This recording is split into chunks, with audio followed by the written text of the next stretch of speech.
Hello everyone, welcome to the Money Club series. I am your host, Zah and we are joined today by the king of anti-taxes.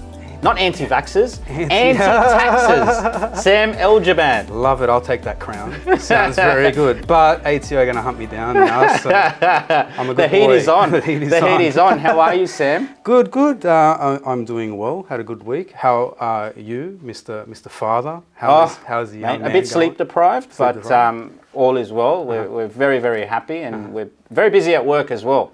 But what I wanted to ask you is, what is happening in the world of money today? What's happening in the world of money today? Yeah, everyone's in a bit of pain, right, at the moment? Yeah, everything. Well, people would start to feel like they don't have any money because things are going up. I guess is the main thing people are starting to see. Everyone's heard the lettuce is $10 going around town, so you can't even buy lettuce these days. Well, do you know KFC took lettuce off their menu, I think, of certain items, just so they can cut back on that cost? Cabbage. They put in cabbage now. Which is probably healthier anyway. It's better for you. It's a bit more fibre, isn't it? Yeah. It's probably good for the KFC consumer to have some cabbage in there. They need it. But no, the money environment, I think everyone's feeling the squeeze a bit. And it's maybe not even feeling the squeeze, it's the intending squeeze to come. You know what I mean? I think in the world right now, everyone's expecting bad shit to happen in terms of money and things going up, so it might be a self-fulfilling prophecy where people just keep sort of, well, if things are going to go up in price, what would you normally do is you'd get in early to buy that stuff, and then what would that happen to the product? It will go up in price because there's more demand. So I think it's a weird time. We haven't really experienced it. I think even our generation, we haven't experienced the kind of environment, so it's a bit of a doozy. It's hard because it's hurting like just everyday people, you know, especially people on fixed incomes. Like I just went down to get my hair cut at my favourite barber downstairs, and they're quiet, you know, and I asked them, I go, they're a group of Iraqi boys, and, you know, I've always really supported their business. And, you know, I think to myself, nothing changes for me. I always get my hair cut every week. And I think we were talking about this the other day, where I spend $250 a month on my hair, and I own a hair salon, right? But like, for the normal average person to spend $250 a month on haircuts, is they might have to cut that back and go, all right, I'm only going to spend $100 a month, right? And it shows in normal everyday businesses like barbershops. It's sad, you know. It is affecting the everyday person. So I guess, you know, the best thing that you can do is invest in yourself, you know, listen to guys like us, listen to podcasts, educate yourself financially, and hopefully you can ride out this storm so you can become better on the back end, because good times will come. The sunshine always comes out after the rain. So, you know, we just got to persevere through this hard time. Everything goes in cycles. We had a long, fantastic cycle. Everyone in our generation had good times. So, you know, with good times come bad, and you don't appreciate the good time until you see a bad time. And the good times have created weak men, right? Yes. Can you finish that saying? And then weak men create bad times, and then bad times create strong men. So that's actually a really good positive, because we're actually going through this bad time now, and if you can persevere and come out on top, you will become a stronger person, and you can pass that on to the next generation. It's going to build character. And that is what I love, building character, and that going to what we're talking about today, building character throughout your career or your business life, or even just your personal life. And I find that the people with the most character are the people that have been rejected the most, right? And that's what we're going to talk about today, that everything happens for a reason. And, you know, we've been wanting to talk a little bit more in depth about our rejections in life personally, because we find that our listeners really love finding out about our experiences and what we've been through. And it's, you know, I find that there are a lot of podcasts and there's a lot of regurgitation in the social media world, where they'll listen to someone else and then they'll just regurgitate it and try and educate people that way, which there's nothing wrong with that, right? But nothing beats listening to people who have gone through the bad times themselves, and even the good times themselves. But what we wanted to focus on today are the rejections that you and I have had in life, right? We're going to go through 5 of mine, 5 of yours. We'll alternate as we go. But what we're going to do, it's not all going to be negative stuff. We're going to talk about the rejection, but then we're going to talk about the positive that comes out of it as well, right? So where we want to start, I think the first one would be it's very fitting, the first one, right? Because when I first started listening to podcasts, and there weren't as many as there are now, like they're coming out basically daily, right? They're so easy to create. Now, when I first started, there was a really, really good property investment firm that had a podcast. I won't name them because I don't want to name and shame them, but they had a really good podcast that they were doing weekly. And they already had like 150 episodes. So I used to binge on it. And I got a lot of my education from these two guys, right? And they're very well known in the property investment space. And I was really a big fan of their work, and I went to a property expo, seen them there, and I thought, you know what, I'm going to go and approach them and tell them I'm a big fan and all of that sort of stuff, right? So I caught one of them, and mind you, these guys aren't superstars. They're just guys who run a podcast and a property investment firm. But I was like fanboying them, right? And I went up to them, and this is at the beginning of my career in property, right? And then I went up to them and I said to them, hey, I'm a big fan of your podcast, and I would love to get on it one day, because they used to interview guests. And I remember listening to them, and they used to say, hey, we struggle to get guests onto this podcast. We struggle to create content. And I thought I'd be doing them a favor and go, look, this is an episode. Asking for people. Exactly. Yeah. So I asked him, I go, would it be okay if I came onto your podcast? And you know what he said to me? He goes, I'm sorry, it's invites only. What? Wow. That's the response you got? Yep. Oh my God. And I was heartbroken, because I was like... Big rejection. Yeah, it was a massive rejection, and I thought they would be proud that I was wanting to go onto their podcast and talk about their experiences and my experiences, and I just thought it would be a great thing to do. I even reached out to him afterwards, and he said the same thing to me. I reached out to him on Instagram. And you know what I thought after that? I went, fuck you, I'll start my own podcast. And here we are, right? So I guess, the rejection was hard. It was heartbreaking. It was a negative. It hurt my ego a little bit. But then what was the positive that came out of it? We have this very successful podcast now that is, followed by thousands of people around the world, right? We've only just come back on after a 6 months hibernation. The response has been incredible. We're changing people's lives, Sam, you know what I mean? And these people that told me, it's invites only, our people will talk to your people and all of that bullshit. It drove me to start my own, and that rejection was worth it. It led to this. Yeah. Changing people's lives every 3 weeks or so. What I find good about all rejection, and that in particular, that situation, is what it does, it redirects your sort of purpose and your path in life. So, you might not have won, but you learnt. You didn't lose, you learnt. We never lose. You either win and keep going, proceed, or you learn and do something else. It dictates your path. So I like how you took that, redirected what you're going to do. You don't need them, you can do your own thing. So it's all about how you probably digest that the rejection and how you react to it. You could have gone a negative path and done nothing, but you took it positively and then adjusted. Well, I could have played the victim and just blamed, the rest of the world for my failures and my rejection, or I could have done something about it, and that's exactly what I did. I did something about it, and look, so much good has come from it. And look, it wasn't easy, Sam. We used to do the podcast on an iPhone, no microphones. We never had producers like this. It was shithouse quality, but it led us to this. Exactly. And now it's very popular. I get stopped in the middle of the street on multiple occasions. Like I was walking through the city the other day, a group of islanders, I was thinking, they're going to jump me, right? But they were like, oh, Zah, we love your work, you know what I mean? And they were like, choice, bro, you know what I mean? And it's such a good feeling that we're adding so much value to the marketplace.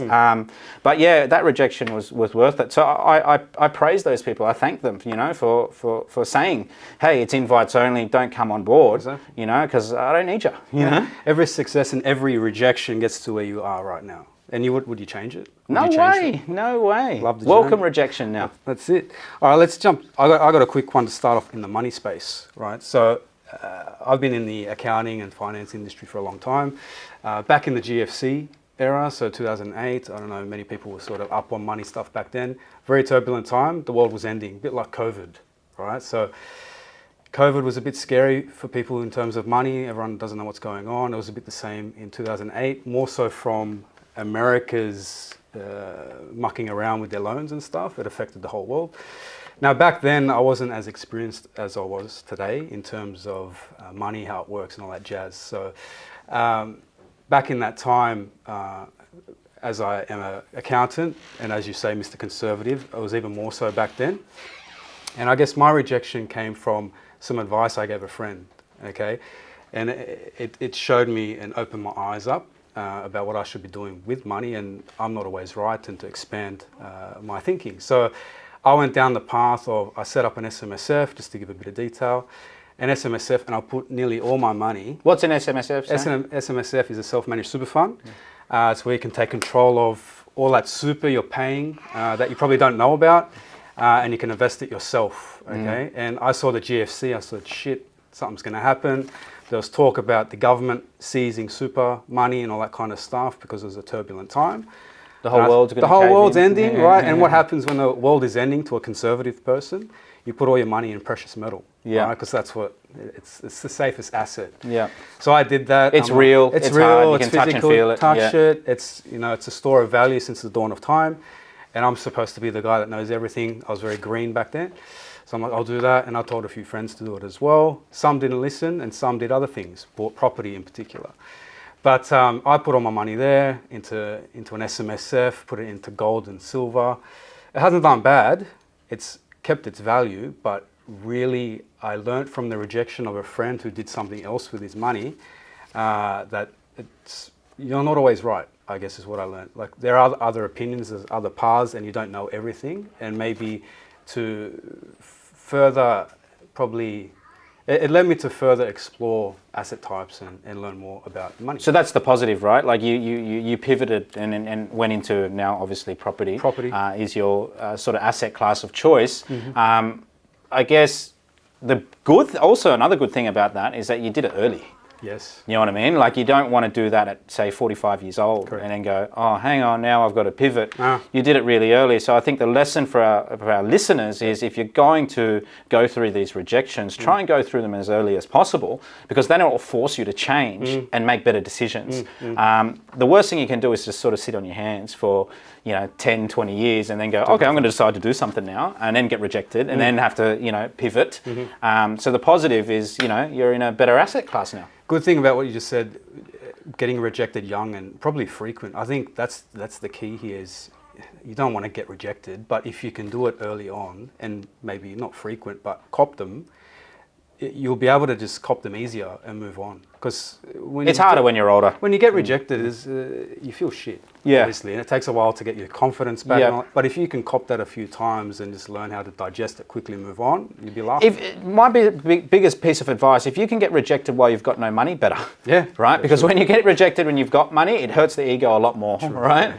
And do it very, very early on in life. All right, let's keep moving because we got to get through these. What's your next one? My next one is I basically got fired from every job that I had, right? So when I say I've had a job, because I've never really had a job, like I've never really used my degree or anything like that. When I say job, it was like hospitality work and all of that sort of thing, and when I used to work in clubs and all of that.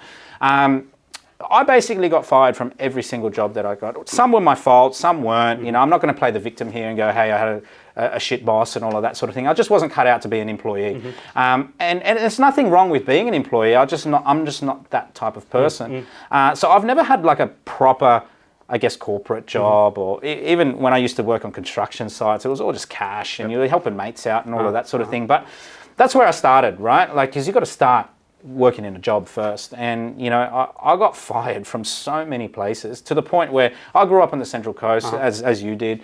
I basically worked at every bar and nightclub on the Central Coast, got fired from them all. I was left with no place to go. No place to go but to move to Sydney because there were more bars and clubs to sort of work at. Yeah. And then I got fired from them as well. And then I guess the positive out of that is getting rejected from all of these businesses that I worked for forced me into entrepreneurship. Right, it forced me into opening my own nightclub, which I'll go into later in another point, and that's a positive in itself because I did that really, really early, and I was able to fix that by going, okay, I'm now turning to entrepreneurship out of necessity. I'm now investing in property out of necessity. Like I had to survive. Like there were no jobs, no one wanted to take, because when you get fired from jobs, it's a small world. Everybody knows about it. So you go for another job, people go, oh no, we don't want you. You got fired from the other place, you know what I mean? Yeah. And people talk shit. So I'm like, all right, well, I'll do my own shit, right? And here I am, running my own businesses, multiple businesses. I'm teaching other people how to run businesses. And I'm really enjoying it. I feel like I'm adding a lot more value to the world by being an entrepreneur than an employee. And you wouldn't be as effective or relatable in what you do right now if you didn't go through all those hardships. You can really empathize with people now going through a bad time. If you haven't gone through a bad time, then you can't really empathize with someone. I understand what pain feels like. I know what getting punched in the face feels like. It's not very nice, but it's essential for your growth. 100%. No, agreed. All right, we'll jump to my one. Yeah. Number four. Okay, my one. Going on again from money, from the first lesson to the second one. I learnt it's not always best to go big, or put it into the story. One of the first property deals I did, and it was actually with yourself a few years back now.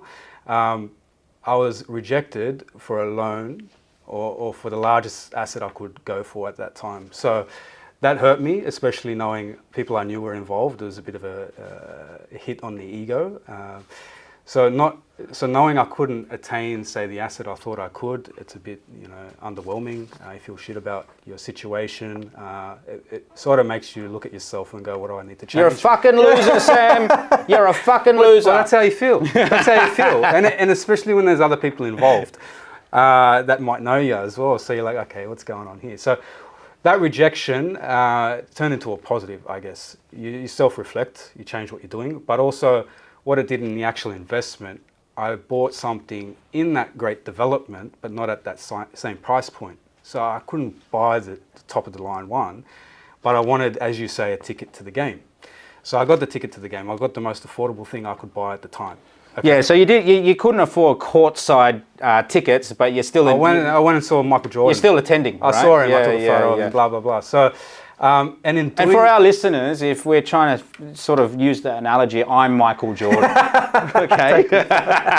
Sam's taking photos of me from afar. the superstar.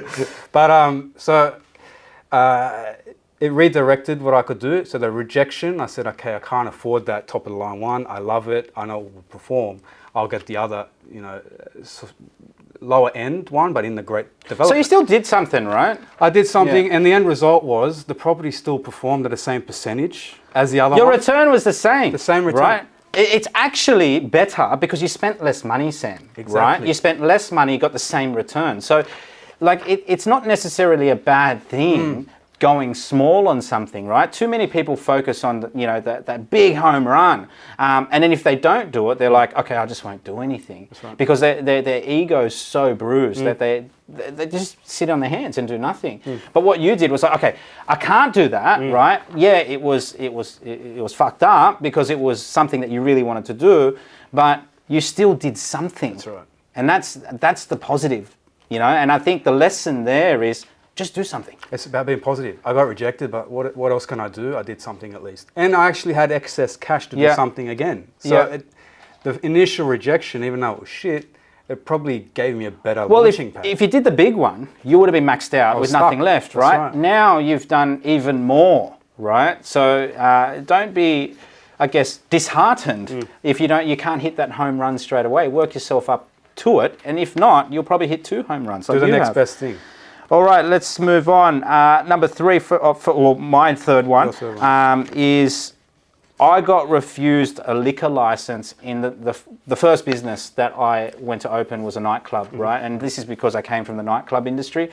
I lost a lot of money. It was about $500,000. It was basically my life savings. Wow. And I was really, we've talked about it on previous podcasts. I was lucky that I had, multiple properties to prop me up from, falling into bankruptcy. But I guess the rejection of the liquor license was a blessing in disguise. And the reason being is because it forced me out of that industry. Like, if you lose $500,000 in an industry that was already dying, you're going to leave it, right? And I'm so glad I did, because we were surrounded by, drugs and excessive drinking. A lot of bad things associated. A lot of shit things happen in nightclubs, right? And in that industry. And look, we did very well out of it initially, but it was time to move on. And I needed that to tell me, hey, Zah, move on. Get into another industry, get into another business. It was tough because that's all I knew. I did it for 10 years. But I used the network that I had built by being in nightclubs, because you meet a lot of people, right? And I went on to open up other businesses. So at the time it was tough because that was my identity. But look, it led me into a new identity, right? And it was probably one of the best things I ever did. A good little quote for that I've kept in my mind is, what is it? Success is God's direction, if we're religious guys out there. Rejection is God's protection.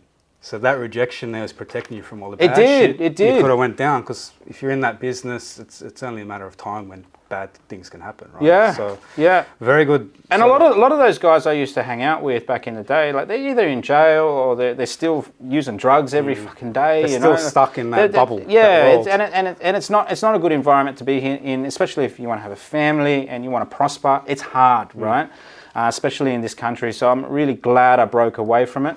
Entered different industries, met new people, created a new network. Like, it was really a blessing. Problem with it, it's glorified a lot in movies and stuff. So young boys want to do it. It's cool. When and I was young. Yeah, and I was young. I was dumb, and I was full of ego. And I just it would have been actually a very hard thing to move away from. It was hard because that was my identity. I was good at it. I knew everybody in the game. I had the associations, and it was hard to start from scratch from something else in something else. But it was the best thing ever. Amazing.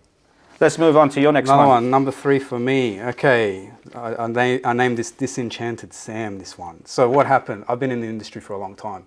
A lot of people jump around these days, but I've stuck to my industry for a long time. Wasn't always the case. Back when I was, say, not at a manager level or in management partnership sort of role, I was in, they call it the grind. Like, I was pumping work out, like a factory, more or less. So my days consisted of massive hours, a lot of just grinding of getting things done. And I got to the point where I was like, fuck this, I'm over it. Like, you're not enjoying yourself, blah, blah, blah. And what I did then is I actually looked for alternate type of industry to go into, because I don't know where this is going, blah, blah, blah. I actually got rejected on every application I tried to exit the industry because I have no experience in anything else. It was about 5 years into my career. And I tried to become an investigator. I tried to become like... What's an investigator? Just, there's heaps of different ones. You could do there's actually matrimonial ones where I was actually going to start a business where people would employ you to see if their partner is cheating on them. Oh, like a PI? A PI, a private investigator. I just thought Inspector Gadget, all that shit. You could fly a drone and follow people. Just something different. I was that over what I was doing. So I explored all these different career paths, and they all rejected me. I couldn't even get out of where I was. So you applied for jobs? I was trying to get out. Yeah, I think maybe I was applying too high a level to get in. But anyway, I was stuck back at the grind. I'm like, fuck, I got rejected. I can't even exit. So that rejection, what it did is I said, well, I don't want to. I love what I do, but what I'm doing right now, I love the industry, but I don't like what I'm doing. Yeah. So it really made me. How long ago was this? It would have been my mid to late 20s. Okay. I'm 34 now, so it was a while ago. But what that did is it made me go, okay, well, if you like the industry, but you don't like what you're doing right now, you have to elevate yourself. So it made me go, be a bit more aggressive what I was doing within the firm, and I eventually climbed up and became a manager of a portfolio, which allowed me to enjoy what I do more because I was more of a communicator.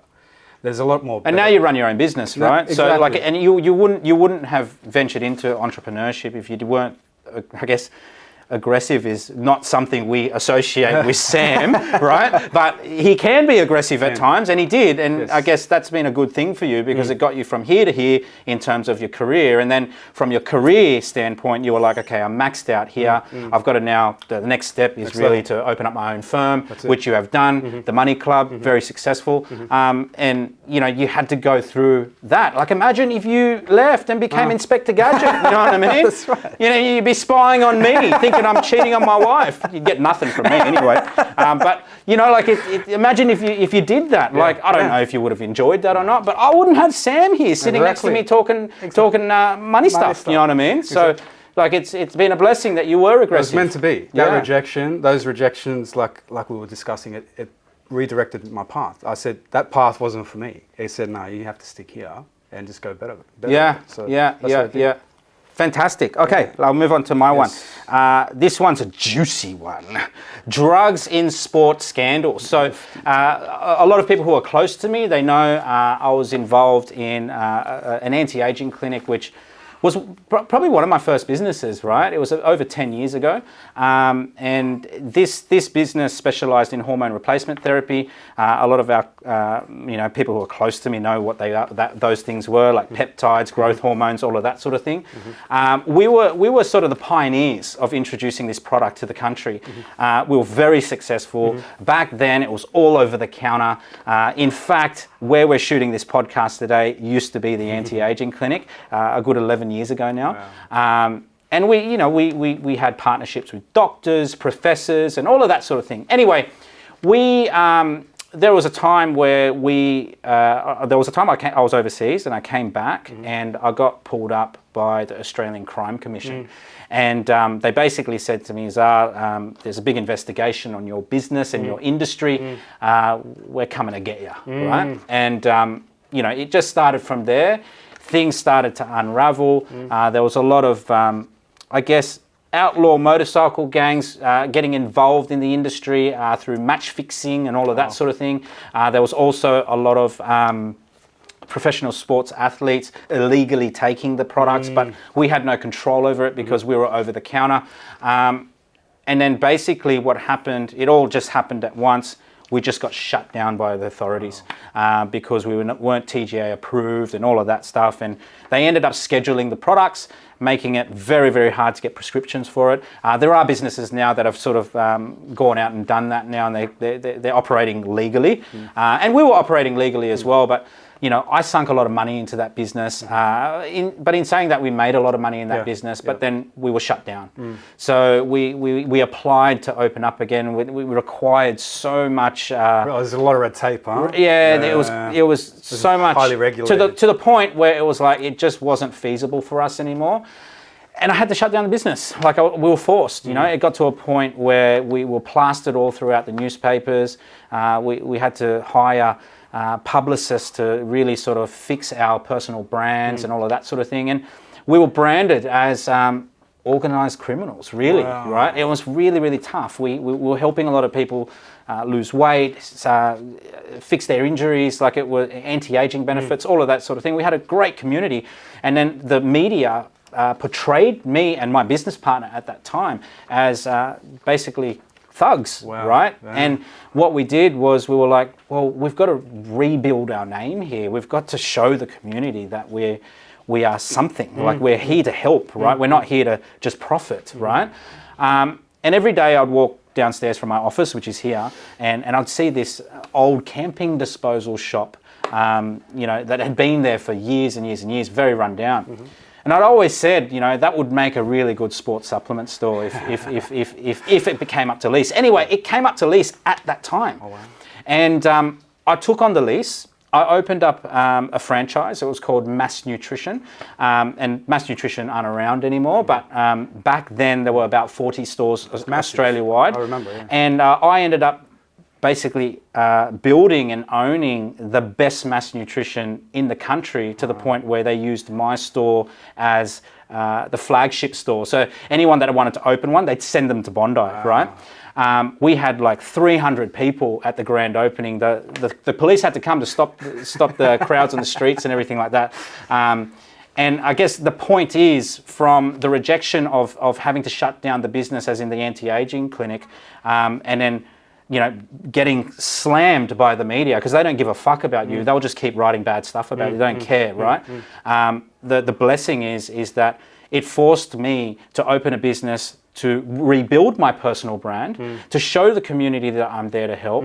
And the major positive out of it wasn't just rebuilding my brand, but owning the best, almost the best sports supplement store in Australia. People from everywhere would come and visit us because we made it so unique. We had a protein shake bar. You pioneered that. Yeah, we had a nice motorbike, an R1 in the middle. Like, it was just very unique, and everybody loved it. And it was very successful. So, you know, that initial rejection from the media, the community, was it really had to happen, because it forced me to do other things to rebuild myself. It's time and time again, the rejection is a blessing. It doesn't matter how good you are or what you were doing. It's like the next thing it pushes you into. You go with all that experience and stuff and make the next thing you do even better. So, you know, it's amazing. It's a good story. I like that one. Very good. Number 4 for me. All right, side hustle and bustle. So, again, flowing through my career, and what I've talked about before, it got to the point where there's a potential for a partnership type thing and creating a business. It was the logical thing to do, the next step in that space. And I initially explored that with some colleagues, some prior colleagues that we had. And I guess the rejection came with the clashing of ideas. Okay, so the ideas they were putting forward, to be honest, weren't how do I say, motivating enough. It wasn't a grand plan. It didn't excite you. It became another job. So in forming that sort of relationship, that partnership, and going down that path in business with ex-colleagues, my idea is to say, do something with that business in a certain way and market it a certain way, were rejected. So what happened is that partnership... So what did you want to do that was different to everybody else? Well, there was no idea to... There's no podcast. Yeah, no podcast. There's no brand awareness. There was nothing to do with branding. Yeah. Which is very important in business, which I knew, but, you know... Branding really is everything, right? When you think about it. It sets you apart from anyone else. So these guys weren't interested in doing anything different than what everybody else was doing. So they were just... It was just the run-of-the-mill. Run-of-the-mill, quite boring. This is accounting, right? Accounting, yeah accounting and tax services. So, you know, it was a great... I think we're all quite green at that time as well. We're all accountants, so we know business, but marketing's a different beast, and you need marketers to help you and entrepreneurs to help you, because entrepreneurs are the guys, they're not accountants usually. Entrepreneurs have a good idea like you. Throughout your, you know, career in business, you've had great ideas and you know how to build a business. Accountants know a lot about business, but they don't necessarily know how to create like entrepreneurial type activities. So this group of people that with this side hustle thing, they were a group of accountants. Group of accountants, yeah. And as you know, in the accounting industry, they're all spastics. Yeah, except me. But in terms of building a business, they don't have an idea. They know how to count numbers, and that's your job, right? To count numbers. To count numbers. Yeah. So there was no idea to grow a business, to grow a brand. Obviously that didn't work over time. Wasn't exciting enough. That partnership fell down, led to another partnership, which we're in now, the Money Club, which has a great vision, partners all heading in the same direction, and it's exciting. So that rejection of that initial business... Well, imagine if you're still doing it. Yeah, it's in... You wouldn't be loving life. No, it was just the ideas weren't. We weren't all on the same page. Yeah. And there was no, say, grand plan. Yeah. Which I think you need when you're going into business. If it's just the same old thing, just keep your job. And it's a very important point, right? Because I've been involved in businesses before, which I've started, where the vision hasn't been compelling enough to keep people on board, and they've eventually left. And I take the blame for that because I didn't create a compelling enough story for people to be involved to go, hey, I'm going to go to war for you because I know the win is going to be the biggest payoff that I've ever experienced in my life.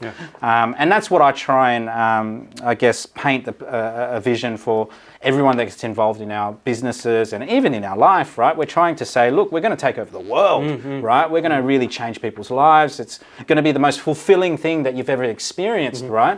And then people, they get excited to get up out of bed, you know. And we just recruited someone new in our circle the other day, and I said to them, I go, every single person that works with me and for me don't feel like they're working. They come to work so excited because they just love the story, they love the vision, they're so compelled to make it work, and they'll never ever give up, right? And I think the lesson here is if you're going to get involved in something where the payoff is just mediocre, like it's never going to last.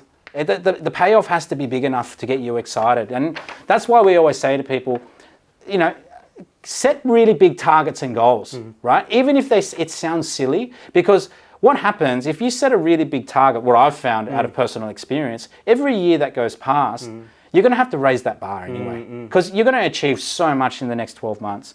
And this is what people don't understand. They go on the conservative side, right? And they go, oh, I'll just do enough to make me happy and, you know, to pay the bills and all of that sort of thing. No. You've got to set goals where you're going to change the world, right? And when you start setting those goals and you start hitting those targets and those milestones, you start really getting fulfilled with your work, and you'll stay on the path to whatever it is that you're trying to achieve.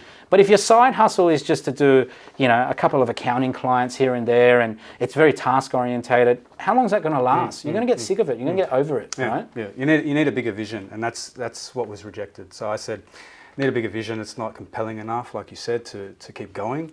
I think they were underestimating what you could do in 5-10 years if you actually build the business up, the brand. And yeah, it didn't pan out, which was a blessing. It led me down a different path. You know, one mistake I see a lot of accountants make, they just wait for the work to come. Yeah. They don't create the brand, they don't create the business, they don't go out and get the business. Like if they're just focused on growing the business, there's an oversupply of people to do the work. But the problem is most people, they just want to do the work.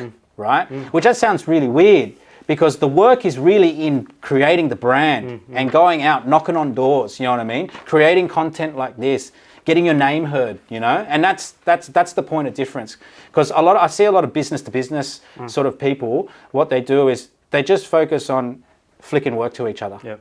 Right? Rather than going and creating it. And that's the biggest lesson. I think if anyone's listening right now who is really stuck in trying to find an idea for their business or their next side hustle, whatever it is, I think the real value is in creating a brand, marketing yourself, and going out and getting the business. And there's plenty of workers to do the nitty gritty, right? Yeah. And if you get that muscle that you're able to build a brand and attract people, you can do it in any industry. It's a muscle. You can do whatever you want. Big you can muscles. sell whatever you want.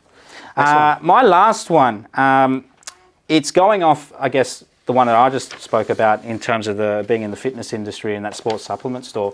So we were really successful at that Mass Nutrition brand, and because we were part of a franchise, like I thought, you know what, like I'm sort of towing the line here for these other stores. I'm going to create my own brand, and I wanted to go big with it. And I brought in some people to come and work on the brand with me. I brought in a private investor as well. We got initially a $1.2 million injection. That's a big achievement. Getting private. That was a big win for me. But then it became a bit of a rejection because the people that were involved in it, they were from a bit of a corporate background.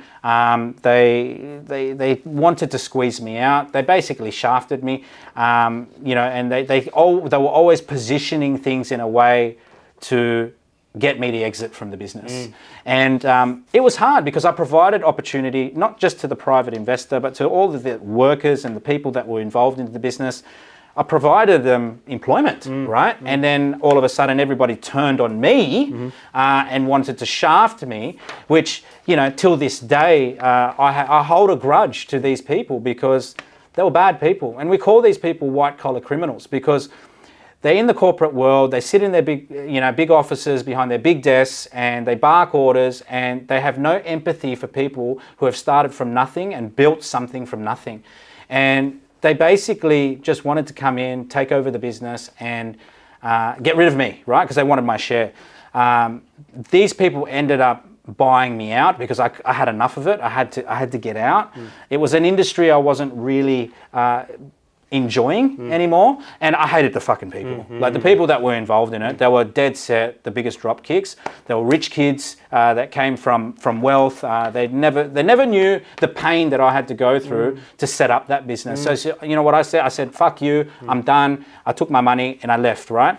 The positive out of this, right? Because at the end of the day, there's always a positive out of a negative, is that it forced me to commercialize Luxland. Now, Luxland was always a small boutique development company. It originally started as just a shelf company for a few developments I was doing with a business partner of mine.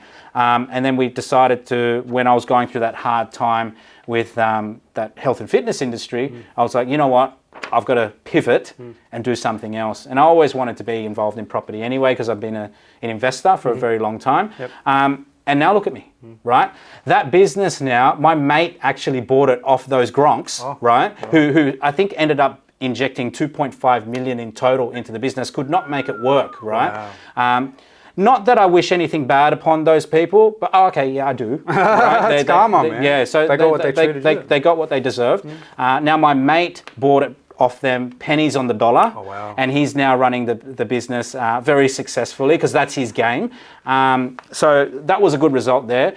But the even better result for me is that, look at me now, right? I'm in an industry that I actually love, because I didn't like the other industry. I'm working with much better people like yourself, who actually care about me. I've built a community which is like family. And it's the reason why it's the last rejection of mine on here, because it's the best one in terms of the outcome. So, you know, next time you're going through something where you feel like you're being shafted, or, you know, you're being rejected by a certain group of people, or whatever it is, just remember, on the other side of that, there's endless possibilities to make you happy. No, 100%. That's a very great story, actually. Well, it involved big money, Sam, and that's why I left it to the very end. Like, we got 1.2 million initially. I was so proud of myself, thinking, I'm going to take over the world with this brand.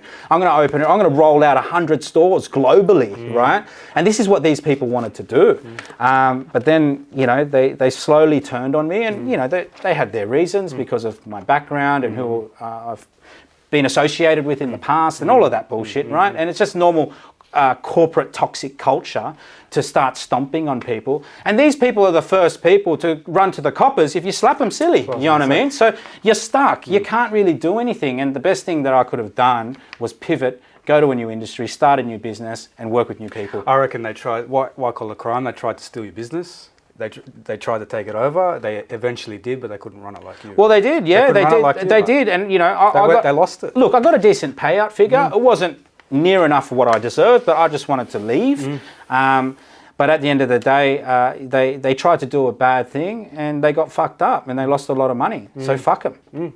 Agreed. All right, my last one, just quickly to finish off. Mine pivots a little. So it's not to do with business or money. And I think a lot of people can relate to it, because in one way, shape or form, we've all been rejected in a social sense. Would you agree? Growing up, we've all copped it in one way, shape or form. Well, I guess especially us, Sam, like we grew up on the Central Coast, you know, there weren't very many foreigners that we grew up around. It's like our family and your family, I think. That was it. The whole of Central Coast. But no, there was a handful of us, right? And we used to stick together, but it was tough. It was very tough. So growing up for me, as it would have been for you, you know, our names are different. I'm from a half Arab, half Aussie family, so I didn't fit in Arab camp, I didn't fit in Aussie camp. So when people would look at my name, it didn't match my look, and then I don't even look Arab, I look a multitude of different people.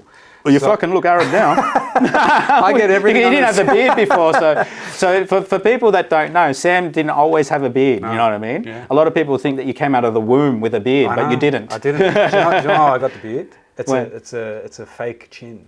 So if someone wants to punch me, they'll skim past. So it's a defense mechanism. Yeah. That's why we do it to Arabs. It's just to protect the chin. Yeah. But growing up, there's a lot of, which everyone goes through puberty, is that whole rejection through in a social setting. So in my personal case, we're relating to personal stories. I never knew where I belonged because I was always not Arab enough to be Arab, not Aussie enough to be Aussie, and it's just that kind of dynamic. That's didn't more, fit in. Didn't fit in, and that's more from the family side of things. But in society, you know, people can't say your name properly. You change your name a little bit, all that kind of stuff. So I was always searching for belonging, and what that did, it sort of made me look at myself. So that rejection made me look at myself, and sort of just analyze myself. Really become confident with who you are and what you are, more who you are. So I was being judged for what I was. So it's your name and sort of like how you look or who you hang out with, who your friends are, who your family are. I didn't want to be judged based on that because that's bullshit. So I said, okay, I'll develop myself. I'll build like a good sort of structure of values, good character, so they look at me for who I am. And by doing that, looking at psychology, how to operate with people, how to deal with people, I learned a lot of stuff about relationships. And it led me to, firstly, I would say empathizing it could be a bit inherent with the personality you have, but it allowed me to learn how people like put the shoe on, what do you say? Put the shoe on the other person's foot or whatever. Yeah. So it allowed me to step in other people's shoes. Empathize with people, build relationships, and just get along with people. So Sam, this is a very, very good one because I actually didn't even look at these notes before we came and jumped on the podcast, and this one actually applies to me as well. Like I went through it, you know, being in a similar environment to or the same environment that you and I grew up in. I always say this to people: if I was born in, say, my hometown Malaysia, and I was surrounded by other Malaysians, I don't think I would be the person that I am today because I wouldn't have had to push so hard. I would have been around my people. Because I grew up, and same with you, we grew up in an area, we were the minority. And it forced us to become special, right? It forced us to work harder than John Smith. It forced us to work harder than our peers, right? And it forced us to build relationships that were better than the other people had with themselves, because we had no one. That's right. We were on our own, and I think that great rejection when we were going through our childhood has really made us into the men we are today. Yeah. And for anyone that's listening who goes through feelings of being alone or being constantly rejected by social groups, or it could be a white person in an Asian community or whatever it is. If you're the minority and you're feeling like really, really small, don't worry, because if you persevere and you really focus on becoming great with your inner self, you'll do special things in this world, and you'll be better than the majority that you were surrounded by. And that's a great example, Sam, because you and I have both gone through that. Had to do it. And it's only led to good things. That rejection we faced led to developing yourself, being a good person, and building a good relationship with people. Man, I've loved this podcast. Like, it's been really, really good. Like, I feel like a lot of people, they talk about their successes a lot. They talk about, how good they're doing and all of that sort of thing, which is great. I think that's a good thing. But it's really interesting to find out from people the hardships that they had to go through and how they got through them and turned them into positives. I think we should do probably another one of these, because I could list so many more. I really, really like this one. Guys, we're at the end. Thank you for listening. I think the biggest lesson to take away from this podcast is that if you're going through failure, if you're going through a loss, you're going through some sort of hard time, rejection, don't worry. A positive will always come out of it. You just got to keep a positive attitude and persevere. Sam, thank you, and we'll catch you next time. See you guys. Peace.